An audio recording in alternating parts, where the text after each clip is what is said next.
سب سے پہلے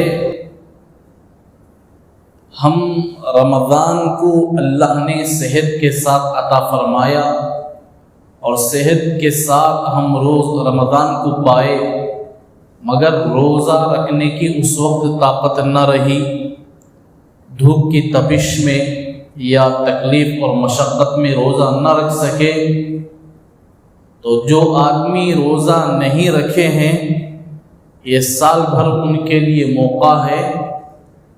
جب آپ جتنے روزے چھوڑے ہیں ان سال بھر میں مکمل آپ روزہ رکھ لیں۔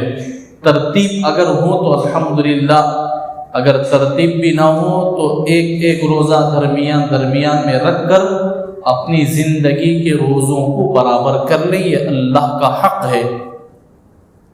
اس حق میں ہمیں کمی بیشی ہرگز نہ کریں، اللہ کے حق کو ہم برابری کے طور پر برابر طریقے سے ہم ادا کریں۔ جتنے روزے ہمارے چھوٹے ہیں اگر اللہ ہمیں صحت کے ساتھ رکھے ہیں ضرور رکھ لیا کریں۔ اگر آپ کو گرمی کے موسم میں روزے میں مشقت ہوتی ہے تو موسم سرما یا جو آپ کو صحت کے موافق ہو مہربانی کر کے روزہ رکھ لے، کہیں ایسا نہ ہو قیامت کے دن پکڑے نہ جائے۔